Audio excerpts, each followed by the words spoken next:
know, when you're a first-year coach, you don't talk about Final Fours and things like that. But you know, when you're going into your 9th year and you're playing at home for 20 years, you know, for me, it's a dream of mine to get the University of Cincinnati back to the Final Four. To be able to have some sort of parade downtown, just like we're shooting around downtown.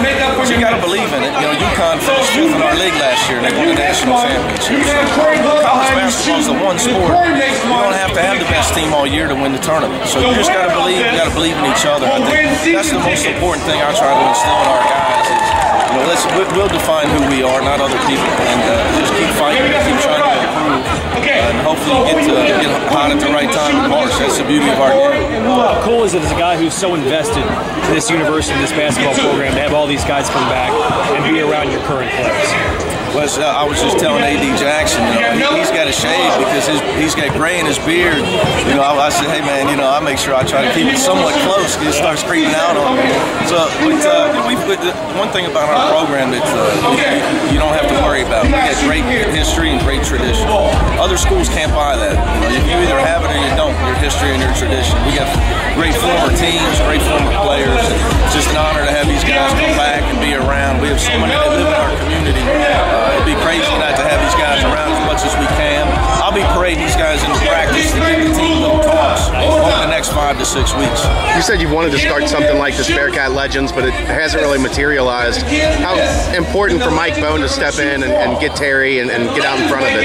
Well, it's huge. You know, you got to have a point person. It's very, very hard as the head basketball coach. You have so many people you have to work for, and so many things that you have to achieve every day with recruiting and running the program. And you can't get to all the former guys like you want to. And it's huge for Mike that he brought Terry on board, because Terry's just solely focused on trying to tie in our past to our present. And as we talked about earlier, that's what makes your program special. So I'm really, really happy that Mike did that. And to bring Terry Nelson on board. Now that Terry's around, you're going to see a lot more former players in all the different sports around.